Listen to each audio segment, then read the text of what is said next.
آج جو ہمارا بیان کا موضوع ہے کہ رمضان کا استقبال کیسے کیا جائے، رمضان کی پریپریشن کیسے کی جائے۔ دیکھیں، ہمارے گھر پہ جب کوئی مہمان آتا ہے ہم اس کی تیاری کرتے ہیں، اس کے لیے ہم ایک اچھی یوں سمجھیے کہ پریپریشن کرتے ہیں، اور جیسا مہمان ویسی تیاری۔ جس کے لیے دل میں زیادہ محبت ہوتی ہے اس کے لیے ہم زیادہ تیاری کرتے ہیں۔ تو اب ذرا آپ سوچئے کہ ایسا مہمان جو ہماری مغفرت کروانے آ رہا ہے، ایسا مہمان جو ہمیں بخشوانے آ رہا ہے، تو پھر ہمیں اس کے لیے کتنی کوشش کرنی چاہیے۔ تو آج یہاں پر جو ہم حاضر ہوئے ہیں، اللہ کرے کہ ہم رمضان کا صحیح معنوں میں استقبال کرنے میں کامیاب ہو جائیں۔ رمضان اللہ کا احسان ہے۔ رمضان کی اہمیت کو سمجھنے کے لیے یہی کافی ہے کہ پیارے آقا علیہ الصلوۃ والسلام فرماتے ہیں کہ اگر میری امت کو معلوم ہوتا کہ رمضان کیا ہے تو وہ تمنا کرتے کہ سارا سال ہی رمضان ہو۔ سبحان اللہ۔ مولا علی شیر خدا کرم اللہ تعالی وجہ الکریم کا یہ قول کتنا نرالا ہے۔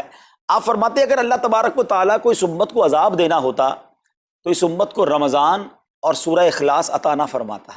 اس کا مطلب کیا ہوا کہ یہ بخشوانے، عذاب سے بچانے کے لیے آ رہا ہے، رحمتیں برسانے کے لیے آ رہا ہے۔ کاروباری لوگ بھی مجھے سن رہے ہوں گے، جس علاقے میں جس اسٹور پر کوئی ڈسکاؤنٹ ہوتا ہے، کوئی اسکیم ہوتی ہے، فائدہ ہوتا ہے، ہم ادھر پہنچ جاتے ہیں۔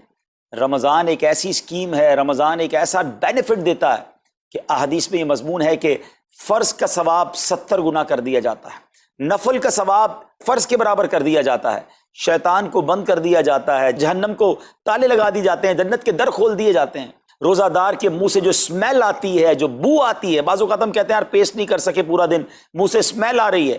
سنیے، یہ اسمیل جو ہے یہ اللہ کے نزدیک مشک کی خوشبو سے بھی زیادہ بہتر ہے۔ اللہ اللہ۔ ذرا آپ غور تو کیجئے، ہر سجدے پر 1500 نیکیاں دی جاتی ہیں، ہر سجدے پر سرخ یاقوت کا جنت میں ایک محل بنا دیا جاتا ہے۔ اتنی نیکیاں، پھر وہ کتنا بد نصیب ہے جو رمضان میں بھی عبادت نہ کرے، رمضان میں بھی اللہ کو راضی کرنے میں کامیاب نہ ہو۔ روزانہ افطار کے وقت 10 لاکھ گناہگار بخش دیے جائیں، اور جناب ہر جمعے کو جب رمضان میں جمعہ آئے تو ہر لمحے 10 لاکھ گناہگار بخشے جائیں، تو کروڑوں اربوں لوگوں کی بخشش گویا رمضان میں ہونی ہے۔ تو پھر ہمیں اس کی کیسی تیاری کرنی چاہیے، کتنا ثواب کمانے کے بارے میں سوچنا چاہیے۔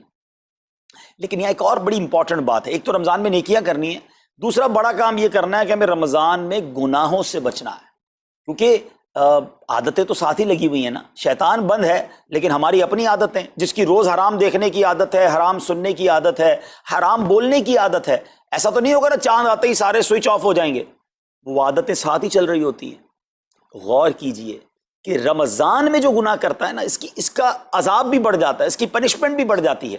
یہ ایسے ہی ہے کہ کوئی مسجد کے اندر آ کے گناہ کرے تو آپ کہیں گے نا یار خدا کا خوف کرو، مسجد میں ایسا کام کر رہے ہو۔ کوئی مکہ شریف حرم میں اندر جا کر گناہ کرے تو کتنا شدید ہو جائے گا وہ۔ تو رمضان جب اتنا مقدس مہینہ ہے، اس میں گناہ کرنا، اس کی پنشمنٹ بھی زیادہ ہے۔ ایک بار مولا علی شیر خدا کرم اللہ تعالی وجہ الکریم نے ایک قبر والے کا حال دیکھا، اور دیکھا اس قبر والے پر عذاب ہو رہا ہے، اور وہ چلانے لگا، عرض کرنے لگا اے علی میری مدد فرمائیے، اللہ کی بارگاہ میں سفارش کیجئے۔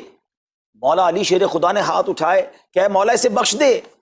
ارشاد ہوا اے علی اس کی سفارش نہ کریں۔ عرض کی مولا وجہ کیا ہے؟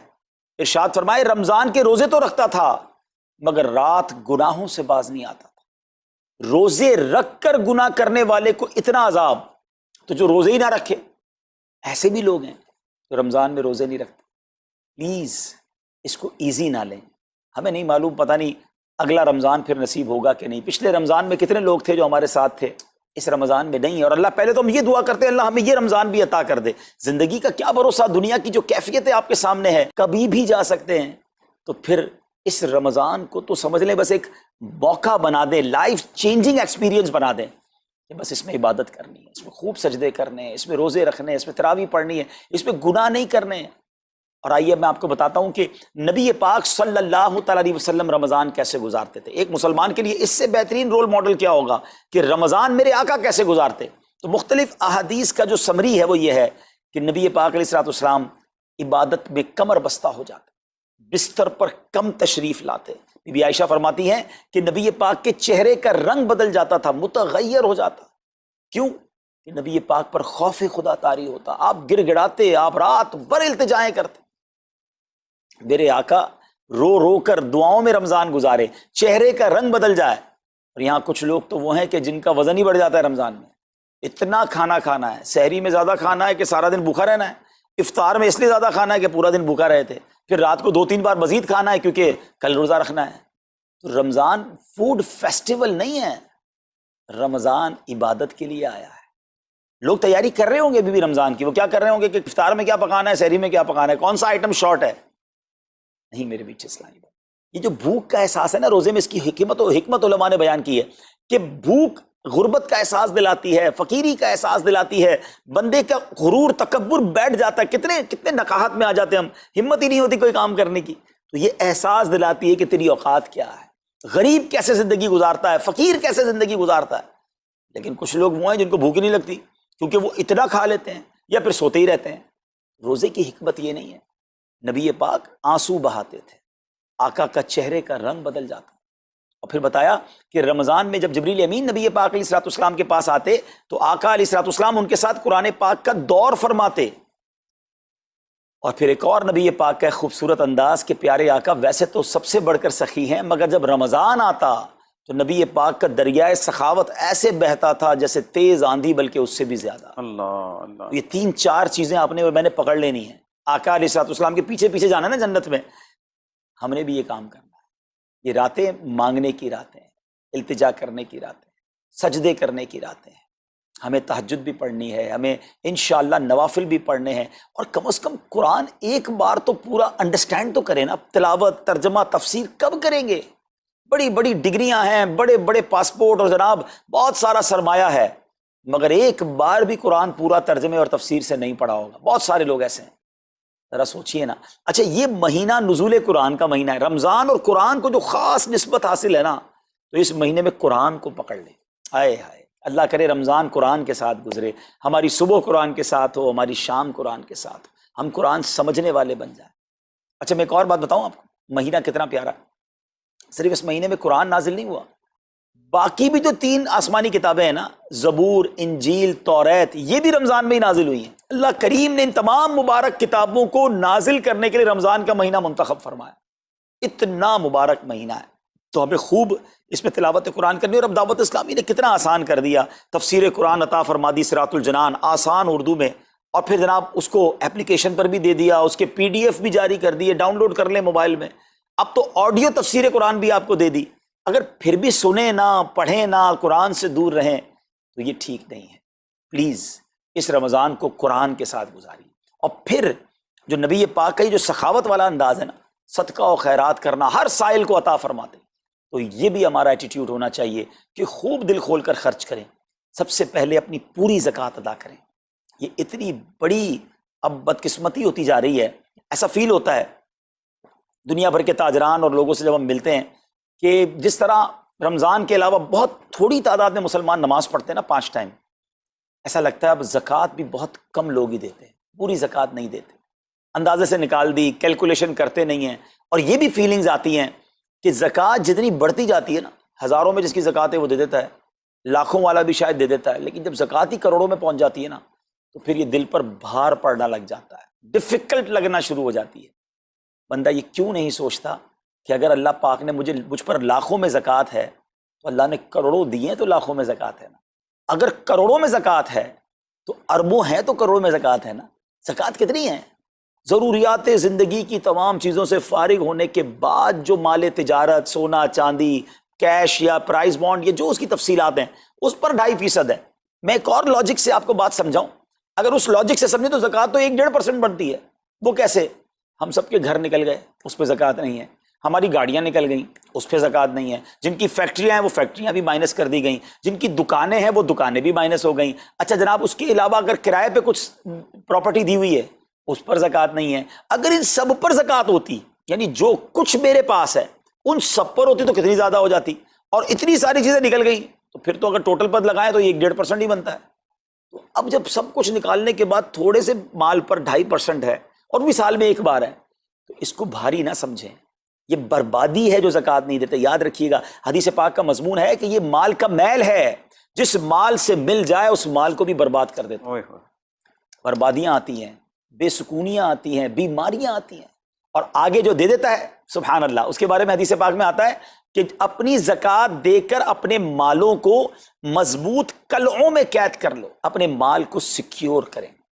لوگ کہتے ہیں انشورنس ہونی چاہیے، آگ نہ لگ جائے، چوری نہ ہو جائے، ڈوب نہ جائے۔ اللہ کے حبیب علیہ الصلوۃ والسلام فرماتے ہیں، جس کا مضمون ہے کہ جب بندہ اللہ کی راہ میں خرچ کرتا ہے نا، تو وہ صدقہ بندے کے ہاتھ سے نکل کر اللہ کے دست قدرت میں چلا جاتا ہے، اور اللہ کریم تمہارے صدقوں کو پالتا ہے، جس طرح تم اپنے جانور کے بچوں کو پالتے ہو۔ بچہ ہوتا ہے نا جانور کا، بڑا ہو جاتا ہے، فرمایا بندہ کھجور کا صدقہ دے گا، اللہ پہاڑ جتنا عطا فرمائے گا، اس دن بھی ملے گا اور ملٹیپلائی ہو کر ملے گا۔ اچھا، جو ادھر خرچ کیا ادھر کیا ملے گا؟ ادھر بھی نبی پاک علیہ الصلوۃ والسلام فرماتے ہیں، جس کا مضمون ہے میں قسم کھا کر کہتا ہوں، یعنی نبی پاک تو جو فرمائے حق ہے۔ اس حدیث میں تو آقا علیہ الصلوۃ والسلام قسم اٹھا رہے ہیں کہ میں قسم کھا کر کہتا ہوں کہ اللہ کی راہ میں خرچ کرنے سے مال کم نہیں ہوتا، نہ ادھر کم ہونا ہے اور ادھر بھی ملنا ہے، تو پھر تو سودا کتنا نفع والا ہے۔ اور یہ آپ چیک کر لیں، پوری دنیا میں جہاں مجھے سنا جا رہا ہے کہ جو لوگ پوری زکوٰۃ دیتے ہیں نا، ان کا مال ملٹیپلائی ہوتا ہے، اگلے سال زیادہ زکوٰۃ دے رہے ہوتے ہیں۔ زیادہ زکوٰۃ کیسے ہو گئی؟ کیونکہ مال بھی بڑھ گیا، تو ادھر بھی بینیفٹ ہے، ادھر بھی بینیفٹ ہے، نقصان کا سودا ہی نہیں ہے۔ پھر چاہتے ہو بلاؤں سے بچ جائیں، تو روایتوں کا مضمون ہے کہ صدقہ بلا اور بندے کے بیچ میں آ جاتا ہے، بلا اترتی ہے، صدقہ روک لیتا ہے، لڑائی کرتا ہے اس سے، اور بندے پر بلائیں اور پرابلمز اور ڈیفیکلٹیز آنے سے اسے روکتا ہے۔ تو اگر چاہتے ہیں کہ برائیوں کے دروازے بند رہیں، چاہتے ہیں کہ بری موت سے بچیں، چاہتے ہیں کہ رزق میں اضافہ ہو، چاہتے ہیں کہ بلاؤں سے بچیں، ادھر بھی مال میں اضافہ ہو، ادھر بھی خزانے ملیں، تو اللہ کی راہ میں دل کھول کر خرچ کریں۔ اور یہ مہینہ it's the right month for generosity, یہ بہترین مہینہ ہے سخاوت کرنے کا، کیونکہ نبی پاک کا یہ انداز تھا کہ رمضان میں خوب سخاوت فرماتے۔ تو غریبوں کی مدد کریں، ایسی مدد کریں کہ چہروں پہ مسکراہٹیں آ جائیں، لوگوں کے دسترخوان اچھے ہو جائیں، ان کے گھروں میں بھی کچھ اچھے کھانے پہنچ جائیں۔ اور اس میں سب سے بہترین طریقہ یہ ہے کہ اپنے غریب رشتہ داروں کو آپ مدد کریں۔ اگر وہ مستحق ہے نا زکوٰۃ کے، تو حق ہے کہ سب سے پہلے اپنے غریب رشتہ داروں کو دیں، پھر زکوٰۃ بچ جائے تو عاشقان رسول کی عظیم الشان بڑی تحریک دعوت اسلامی آپ کے سامنے ہے، جو دین متین کی خدمت کر رہی ہے۔ جامعۃ المدینہ ہیں، مدرسے ہیں، بچے اور بچیاں عالم بن رہے ہیں، عالمہ بن رہے ہیں، حافظ بن رہے ہیں، ناظرہ قرآن، اور ان سے کوئی فیس بھی نہیں لی جا رہی۔ ہزاروں بچے فری آف کاسٹ ہمارے پاس ایکوموڈیشن رکھے ہوئے ہیں، جن کو کھانا پینا رہنا دعوت اسلامی نے دینا ہے۔ آپ ذرا سوچئے، یہ امت کی کتنی بڑی خدمت ہے کہ علماء دینا، حافظ قرآن، مسجدوں کے امام یہاں سے پروڈیوس ہوتے ہیں۔ اور پھر آگے چلیں تو دعوت اسلامی نے اسلامک میڈیم اسکول بنائے دارالمدینہ، پھر سال کی 600 کے قریب مسجد دعوت اسلامی بناتی ہے۔ میڈیا کے ذریعے جو بے حیائی پھیلائی جا رہی تھی، تو مدنی چینل اردو، پھر مدنی چینل انگلش، پھر مدنی چینل بنگلہ۔ اب بچے مذہبی پروگرام اتنا غور سے نہیں دیکھتے تھے، وہ اپنے بچوں کے آئٹمز دیکھنا چاہتے تھے، تو گناہوں بھرے کارٹونز اور پروگرام سے اور پوئمز سے چھڑانے کے لیے Islamic poems, Islamic cartoons, Islamic بچوں کے پروگرام، تاکہ بچے بھی جو ہے وہ الحمدللہ بچے رہیں۔ اور اب اس کی کیا زبردست پاپولیرٹی ہے کہ آپ کڈز مدنی چینل کے یوٹیوب چینل پہ جائیں، ہمارا ایک ایک کلپ 10 ملین 12 ملینز میں دیکھا جا رہا ہے۔ تو کون دیکھ رہا ہے؟ وہ بچے جو گناہوں بھرے کارٹونز دیکھتے تھے، اب الحمدللہ اللہ رسول کی باتیں وہاں سن رہے ہیں۔ پھر آگے چلیں تو دعوت اسلامی جناب یہ دینی کاموں کے ساتھ ساتھ جو ویلفیئر کے کام کر رہی ہے، غریب مسلمانوں کی امداد کا کام، زلزلے اور سیلاب زدگان کی ریسکیو کرنے کا کام، گونگے بہرے نابینا اور معذور افراد کی ریہیبلیٹیشن کا کام، تھیلیسیمیا کے مریضوں کو خون دینے کا کام، 26 لاکھ مسلمانوں کو دنیا بھر میں راشن، کھانا، پانی صرف اس ایک سال میں دعوت اسلامی نے پہنچایا۔ تو یہ کمال کی آرگنائزیشن ہے۔ دیکھیں آپ دنیا کی بہت ساری این جی اوز کو جانتے ہوں گے، کوئی مدرسے چلاتا ہے تو مدرسے ہی چلاتا ہے، کوئی مسجد بناتا ہے تو مسجد ہی بناتا ہے، کوئی کھانا کھلاتا ہے تو کھانا ہی کھلاتا ہے، کوئی جناب غریبوں کی مدد تو وہی کام، کوئی ہاسپٹل تو ہاسپٹل۔ دعوت اسلامی ان ون امبریلا اتنے ساری ڈائیورسٹی کے ساتھ جو دین کی خدمت کر رہی ہے، دنیا میں اس کی مثال نہیں ملتی ہے۔ لاکھوں لوگوں کو دین بھی سکھایا جا رہا ہے، غیر مسلموں کو مسلمان بھی بنایا جا رہا ہے، بے عملوں کو باعمل بنایا جا رہا ہے، بے پردہ خواتین کو با پردہ بنایا جا رہا ہے، بے نمازیوں کو نمازی بنایا جا رہا ہے، ماں باپ کے نافرمان فرما بردار ہو رہے ہیں، شراب اور نشے کے عادی چھوڑ کر نمازی بن رہے ہیں۔ تو جہاں مریض ہیں ان کو خون بھی دیا جا رہا ہے، گھر میں بیٹھ کر میڈیا کے ذریعے اور سوشل میڈیا کے ذریعے لوگوں تک دین پہنچایا جا رہا ہے۔ تو یہ کمال کی ڈائیورسٹی ہے۔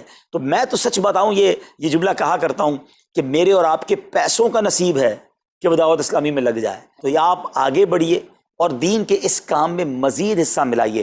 خاص طور پہ فار ایسٹ میں آپ دیکھ لیں، کوریا میں، ہانگ کانگ میں، اور جناب یہ سری لنکا میں، تھائی لینڈ میں، ملیشیا میں، کتنے جاپان میں، کتنے ملکوں میں دعوت اسلامی کام کر رہی ہے اپنی اپنی بساط کے مطابق۔ اور لیکن ابھی مزید ادارے بنانے ہمیں، ان ملکوں میں بھی بنانے، ان ملکوں میں بھی آگے بڑھنا ہے۔ تو اگر آپ بھی چاہتے ہیں کہ میرے آقا کے عشق کا پیغام، سنت رسول کا پیغام، مسلک اعلیٰ حضرت کا پیغام، نبی پاک کے دین کا پیغام پوری دنیا میں پھیلے، تو وی ہیو ٹو سپورٹ دعوت اسلامی، نہ صرف فائنینشلی، پریکٹیکلی بھی. ہمیں آپ بھی چاہیے، خود حصہ ملائیں نا. سیدنا عثمان غنی رضی اللہ تعالیٰ عنہ نے صرف مال نہیں دیا تھا، آپ پریکٹیکلی بھی نبی پاک کے ساتھ شریک ہوتے تھے نا. تو آپ اپنے عطیات بھی دیں، اور دنیا کے جن ملکوں میں آپ مجھے سن رہے ہیں وہ دعوت اسلامی والوں کے دست و بازو بنے. کمزوری کہاں نہیں ہوتی، ہاں ہمارے گھر میں کمزوری ہوتی ہے، ہم سب مل کر کام کریں گے تو کمزوریاں بھی دور ہوں گی اور ترقی آ جائے گی اور ہمیں اس کا ثواب بھی ملے گا. تو آج میں دنیا بھر میں جہاں مجھے دیکھ رہے ہیں، پلیز اچھی نیتیں کریں. اچھا ایک بات اور سن لیں، ہم بعض اوقات کیا سوچتے ہیں کہ ہمارے ملک کا خرچہ مثال کے طور پہ $20,000 ہے، وہ ہم لوگوں نے کر لیا، اب اور چندے کی کیا ضرورت ہے. دعوت اسلامی کسی ایک ملک کی نہیں ہے، انٹرنیشنل دعوت اسلامی کے لیے سوچیں. دنیا میں جہاں بھی دین کا کام ہو رہا ہے وہ میرا ہے. یہ میں اپنے ملک اور اپنی سٹی کے بارے میں سوچوں گا تو شاید میں بڑا کام نہ کر سکوں. آپ کو تو موقع مل رہا ہے انٹرنیشنلی مدنی کاموں میں اپنا حصہ ملائیں. تو دعوت اسلامی کو دل کھول کر سپورٹ کریں. ہم انشاءاللہ جتنے عطیات بڑھیں گے انشاءاللہ مزید مدنی کام بڑھانے کا ارادہ رکھتے ہیں. اللہ کریم اپنی بارگاہ میں ہم سب کا جمع ہونا قبول فرمائے اور دل کھول کر خرچ کرنا نصیب فرمائے، اور اس رمضان کو ہماری مغفرت کا ذریعہ بنا دے. اس رمضان کو نبی پاک علیہ الصلوۃ والسلام کے نقش قدم کے مطابق چل کر گزارنے کی توفیق عطا فرمائے. صلو علی الحبیب صلی اللہ تعالی علی محمد صلی اللہ علیہ وسلم. میرے اعمال کی اصلاح کرم سے کر دے. الحمدللہ رب العالمین والصلاة والسلام على سید المرسلین، اما بعد فاعوذ باللہ من الشیطان الرجیم، بسم اللہ الرحمن الرحیم. الصلاة والسلام علیک یا رسول اللہ وعلى آلک واصحابک یا حبیب اللہ. الصلاة والسلام علیک یا نبی اللہ وعلى آلک واصحابک یا نور اللہ. قبر کا سفر ہم سب نے کرنا ہے. آج ہمارے گھر میں لائٹ جائے تو جنریٹر ہونا چاہیے. گرمی میں بغیر لائٹ کے جس کو نیند نہ آتی ہو، نرم تکیہ نہ ہو تو نیند نہ آتی ہو، نرم بستر نہ ہو تو جسے نیند نہ آتی ہو، جس کے کمرے میں اگر اندھیرے میں کوئی چھوٹا سا کیڑا آ جائے، کوئی چوہا آ جائے، چھپکلی آ جائے تو جس کی چیخ نکل جاتی ہو، جس کو اکیلے کمرے میں اندھیرے میں ڈر لگتا ہو. ہم جیسا کمزور انسان جب قبر میں جائے گا تو سوچو وہاں اگر اللہ نہ کرے جہنم کی آگ بھڑکا دی گئی، وہاں اگر اللہ نہ کرے سانپ اور بچھو آ گئے، ادھر تو میرے اور آپ کے جسم پر کوئی کیڑا آئے تو فوراً ہٹا دیتے ہیں. اس وقت تو کیڑے ہوں گے تو بھی بندہ نہیں ہٹا سکے گا. وہ دیکھ رہا ہوگا کہ میرے جسم پر کیڑے رینگ رہے ہیں، مگر یہ طاقت نہیں ہوگی کہ اپنے آپ سے اسے دور کر سکے. اے میرے پیارے اسلامی بھائیوں اور مدنی چینل کے ناظرین، آپ کا کبھی نہ کبھی تو قبرستان جانے کا اتفاق ہوا ہوگا نا. یہ جو قبریں اوپر سے ساری ایک جیسی دکھائی دیتی ہیں، اندر سے ایک جیسی نہیں ہوتی ہیں. دنیا میں اگر آپ کسی ایک کالونی میں جائیں، غریبوں کی آبادی میں جائیں تو مکان دیکھ کر پتہ چل جاتا ہے غریب رہتے ہیں ادھر. امیر کے علاقے میں جائیں تو کوٹھیاں دیکھ کر سمجھ آ جاتا ہے کہ ان کوٹھیوں میں امیر اور سکون سے رہنے والے رہ رہے ہیں. مگر قبروں کو دیکھ کر پتہ نہیں چلتا، دکھتی ساری ایک جیسی ہیں مگر ہر قبر کی داستان جدا ہے. کوئی تو قبر میں جنت کی نعمتیں لوٹ رہا ہے، کوئی تو قبر میں جلوائے مصطفیٰ میں گم ہے، کسی کی قبر میں تو جنت کی کھڑکی کھلی ہوئی ہے، کوئی تو اپنی قبر میں نم کا نومت العروس کے مزے لوٹ رہا ہے. کسی کو تو قبر ایسے دبا رہی ہے جیسے ماں گود میں اپنے بچے کو پیار سے دباتی ہے. مگر اسی قبرستان میں کوئی قبر ایسی بھی ہوتی ہے پیارے اسلامی بھائیوں جس میں سانپ اور بچھو اس قبر والے کو عذاب دے رہے ہوتے ہیں. میرے آقا نے اس طرح انگلیاں کر کے بتایا. عذاب کی ایک صورت سرور کائنات علیہ الصلوۃ والسلام نے اس طرح کر کے بتائی کہ بے نمازی کو قبر ایسے دبائے گی کہ جیسے پسلیاں ٹوٹ پھوٹ کر ایک دوسرے میں پیوست ہو جائیں گی. کسی کو قبر نے چکنا چور کر دیا ہوتا ہے، کسی کی قبر میں جہنم کی کھڑکی کھلی ہوتی ہے، اسی قبرستان میں کسی قبر میں آگ بھڑک رہی ہوتی ہے. اشجع الاقرع، حدیث میں اس سانپ کا نام بھی بیان کیا گیا. اللہ جس سے ناراض ہو، اشجع الاقرع، اندھا سانپ ہے. جو قبر میں مردے کو ڈنک مارے گا تو 70 گز مردہ زمین میں دھس جائے. یہ عذاب بھی احادیث میں ہی بیان ہوئے. اے پیارے اسلامی بھائیوں، یہ زندگی تو تھوڑی ہے نا، وہ زندگی بڑی ہے. اس دنیا میں کم رہنا ہے، اس دنیا میں زیادہ رہنا ہے، تو پھر کیوں نہ ادھر کی بات کریں. جلیل القدر تابعی سیدنا حسن بصری رحمت اللہ تعالی علیہ ایک بار اپنے گھر کے دروازے پر تشریف فرما تھے. وہاں سے جنازہ گزرا، آپ بھی اٹھے اور جنازے کے پیچھے چل دیے. جنازے کے نیچے ایک چھوٹی بچی زاروں کتار دوڑتی ہوئی اس جنازے کے ساتھ ساتھ جا رہی تھی اور کہہ رہی تھی، اے بابا جان، آج مجھ پر وہ وقت آیا ہے کہ پہلے کبھی نہ آیا تھا. حضرت سیدنا حسن بصری رحمت اللہ تعالی علیہ نے جب یہ درد بھری آواز سنی تو آنکھیں اشکبار اور دل بے قرار ہو گیا.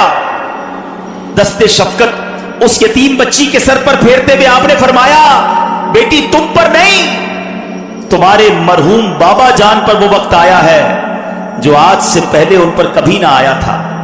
دوسرے دن آپ نے دیکھا کہ وہی چھوٹی بچی آنسو بہاتی ہوئی قبرستان کی طرف جا رہی ہے.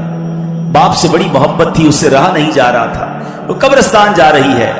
سیدنا حسن بصری رحمت اللہ تعالی علیہ بھی حصول عبرت کے لیے اس بچی کے پیچھے پیچھے قبرستان کی طرف چل دیے. جب قبرستان پہنچ کر وہ چھوٹی بچی اپنے والد مرحوم کی قبر سے لپٹ گئی، حضرت سیدنا حسن بصری جھاڑیوں کے پیچھے بیٹھ گئے، چھپ گئے کہ دیکھوں یہ بچی کیا کہتی ہے. وہ چھوٹی بچی اپنے رخسار اپنے بابا جان کی قبر کی مٹی سے لگا کر کہتی ہے، اے بابا جان، آپ نے اندھیرے میں چراغ اور غم خار کے بغیر قبر کی پہلی رات کیسے گزاری؟ اے بابا جان، کل رات تو میں نے گھر میں آپ کے لیے چراغ جلایا تھا، آج رات قبر میں چراغ کس نے روشن کیا ہوگا؟ اے بابا جان، کل رات گھر کے اندر میں نے آپ کے لیے بچھونا بچھایا تھا، آج رات قبر میں بچھونا کس نے بچھایا ہوگا؟ اے بابا جان، کل میں نے آپ کے جسم پر چادر اڑائی تھی، آج رات آپ کو قبر میں کس نے چادر اڑائی؟ اے بابا جان، کل تو آپ کو جب بھوک لگی تھی تو میں نے آپ کو کھانا پیش کیا تھا، آج رات قبر میں جب آپ کو بھوک لگی تو کس نے کھانا دیا ہوگا؟ سیدنا حسن بصری غم کی ماری اور اس دکھیاری بچی کی یہ باتیں سن کر رو پڑے. قریب آئے اور کہا، بیٹی اس طرح نہیں بلکہ یوں کہو، اے بابا جان، دفن کے وقت آپ کا چہرہ قبلہ رخ کیا گیا تھا، کیا اب بھی آپ کا چہرہ اس حالت پر ہے یا آپ کا چہرہ پھیر دیا گیا ہے؟ اے بابا جان، آپ کو صاف ستھرا کفن پہنایا گیا تھا. اے عاشقان رسول، ذرا اپنا سر جھکا کر آنکھیں بند کر کے اپنے بارے میں سوچو. جب ہم قبر میں جائیں گے تو ہمیں بھی ہمارے دوست قبر میں ایک چہرہ تو قبلہ رو کر دیں گے نا، کفن تو صاف ستھرا پہنائیں گے، مگر اس کے بعد کیا ہو سکتا ہے؟ سیدنا حسن بصری کہتے ہیں، اپنے والد سے یہ پوچھو کہ بابا جان، کل تو آپ کو صاف ستھرا کفن پہنا کر دفنایا گیا تھا، کیا اب بھی وہ صاف ستھرا ہے؟ اے بابا جان، آپ کو قبر میں صحیح اور سالم بدن کے ساتھ رکھا گیا تھا، کیا اب بھی جسم سلامت ہے یا اسے کیڑوں نے کھا لیا ہے؟ اے بابا جان، علماء فرماتے ہیں قبر کی پہلی رات بندے سے ایمان کے بارے میں سوال کیا جائے گا تو کوئی جواب دے گا، کوئی مایوس رہے گا. آپ نے اس سوال کا درست جواب دیا یا آپ ناکام رہے ہیں؟ اے بابا جان، کل جب میں آپ کو پکارتی تھی تو آپ مجھے جواب دیتے تھے، آج میں کتنی بدنصیب ہوں کہ قبر کے سرانے کھڑی ہو کر پکار رہی ہوں، مگر مجھے آپ کے جواب کی آواز سنائی نہیں دیتی. اے بابا جان، آپ تو مجھ سے ایسے جدا ہوئے کہ قیامت تک دوبارہ نہیں مل سکتے. اے خدائے رحمان، قیامت کے میدان میں مجھے اپنے بابا جان کی ملاقات سے محروم نہ کرنا. سیدنا حسن بصری رحمت اللہ تعالی کی یہ باتیں سن کر وہ بچی عرض گزار ہوئی، اے میرے سردار، آپ کے نصیحت آموز کلمات نے مجھے خواب غفلت سے بیدار کر دیا ہے. اے پیارے اسلامی بھائیوں، بظاہر تو یہ ایک واقعہ ہے، مگر یہ میرے پیارے اسلامی بھائیوں، سیدی اعلیٰ حضرت امام اہل سنت قبر کی اسی رات کے بارے میں ہمیں سمجھا رہے ہیں. ارے یہ بھیڑیوں کا بن ہے، شام آ گئی سر پر، کہاں سویا ہے مسافر، ہائے کتنا لا ابالی ہے، اندھیرا گھر اکیلی جان، اندھیرا گھر اکیلی جان، دم گھٹتا دل اکتاتا، خدا کو یاد کر پیارے، وہ ساتھ آنے والے۔ دنیا سے جانے والوں کو یاد رکھنا چاہیے۔ آہستہ آہستہ یہ رسم بھی ختم ہوتی جا رہی ہے، بات بھی ہوتی کم ہوتی جا رہی ہے۔ آپ دیکھیں کہ کتنے لوگ ہیں جن کے ماں باپ چلے گئے ہیں اور وہ سوچیں کہ وہ کتنا انہیں یاد کرتے ہیں، اور جب یہ بے رخی یہ دنیا دیکھتے ہیں، یہ نئے رنگی یہ دنیا دیکھتے ہیں، لوگوں کا بھول جانا دیکھتے ہیں، تو مزید دل پر ایک چوٹ لگتی ہے کہ یار جب میں چلا جاؤں گا، جب ہم چلے جائیں گے، تھوڑے دن تک، تھوڑے مہینوں تک، ہو سکتا ہے ایک آدھ سال تک کوئی یاد کرے گا، اس کے بعد کسی کا کچھ رکتا نہیں ہے، دنیا چلتی رہتی ہے۔ وہ کہتے نا ایک قبر پر ایک کتبہ لگا ہوا تھا، مجھے لگتا تھا میں اہم تھا اور یہی میرا وہم تھا۔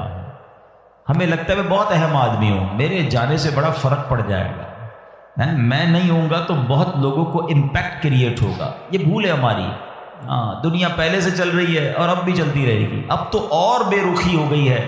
پہلے چلے لوگ ماں باپ کو، مرنے والوں کو بہت یاد کرتے تھے، جیسے جیسے دن گزرتے جا رہے ہیں لوگوں کے بس صرف گھر والے، چونکہ وہ بہت کلوز ہوتے ہیں، ان کو شاید یاد زیادہ رہتا ہے، باقی دوست احباب دنیا والے تھوڑے عرصے کے بعد سب کی اپنی زندگی ہے، سب کا اپنا معمول ہے، اور یہ ہم سب کو احساس دلاتا ہے کہ میں اور آپ بھی جائیں گے اور پھر شاید دنیا میں یاد کرنے والا کوئی نہیں ہوگا۔ لیکن